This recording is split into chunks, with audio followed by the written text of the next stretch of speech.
Alors aujourd'hui, j'aimerais te parler de la puissance de t'entourer d'autres personnes, d'élargir ton cercle social pour pour tordre vers quelque chose de nouveau, pour avoir une nouvelle vision et une nouvelle perspective de la vie. En effet, souvent, parfois, on se sent un peu coincé et on ne sait pas trop pourquoi. On se demande, tiens, voilà, je ne sais pas trop pourquoi, mais c'est toujours le même train-train quotidien. Et en effet, quand on répète toujours les mêmes choses que l'on a toujours fait, eh bien, il ne faut pas s'attendre à obtenir des choses différentes. Et c'est la même chose avec les personnes qui nous entourent, c'est la même chose avec notre cercle social, finalement, les personnes avec qui on passe le plus clair de notre temps.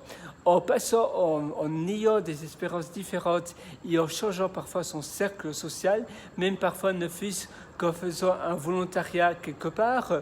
Par exemple, je pense à des volontariats, ça peut être dans des pays ou dans d'autres pays ou dans d'autres continents complètement différents. Tu vas pouvoir élargir ton cercle social, tu vas pouvoir avoir de nouvelles idées, de nouvelles perceptions de la vie, de nouvelles habitudes, des traditions et des manières de manger même, ou même des manières de vivre qu'on n'avait même pas imaginées auparavant. Parfois, c'est même vivre sans électricité. Nous, on penserait que ça serait incroyablement impossible. Et pourtant, il y a plein de pays qui le font. Moi, personnellement, j'ai une amie qui habite aux Philippines et en ce moment, elle n'a plus d'électricité depuis 2 mois. Et eh bien, elle a toujours le sourire aux lèvres. Et c'est normal. Parfois, il y a des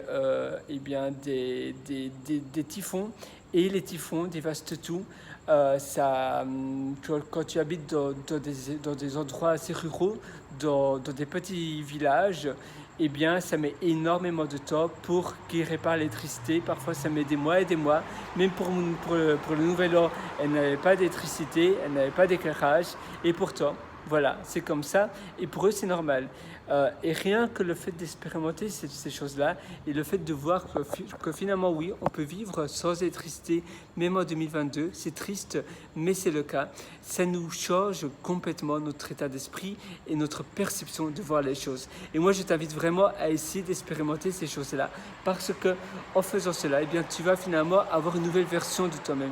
Tu vas te ressortir grandi de cette expérience. Tu vas finalement être un nouveau toi. Et ça, c'est finalement quelque chose de génial. En essayant et en expérimentant des choses nouvelles, ça va vraiment te permettre d'avoir une nouvelle perception, un nouveau changement. Et oui, c'est quelque chose d'incroyable. Alors, je t'invite vraiment à faire cela. C'est vraiment quelque chose de super.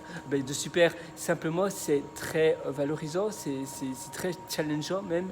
Et moi, je pense que finalement, la vie est trop courte pour pas finalement découvrir de nouvelles choses et de nouvelles personnes et que ça soit de d'autres continents, de d'autres pays, mais ça peut aussi être chez toi, pas très loin de chez toi, ou même virtuellement sur internet en suivant peut-être des vlogueurs, des influenceurs, mais qui sont différents de toi. Et ça va te permettre de les comprendre. Au lieu de juger, au lieu de t'opposer à eux, tu vas essayer de les comprendre et tu vas essayer de te mettre à la place. Cela ne veut pas dire que tu vas devenir comme eux. Le but n'est pas du tout ça. Simplement d'essayer de voir pourquoi ils pensent comme cela. Évidemment, tu vas rester toi-même. Ça, c'est vraiment le plus important. Tu vas rester qui tu es. Mais tu vas essayer de comprendre comment ça se fait qu'ils pensent de cette manière-là, comment ils font cela, comment ils font cette manière de voir les choses. Et je te dis que oui, en effet, ça va te permettre d'évoluer et de voir la vie d'une manière différente. Et ça, c'est juste incroyable. Alors moi, je te souhaite évidemment une super journée et nous, on se donne rendez-vous dans une prochaine. Allez, à très bientôt sur ce. Ciao.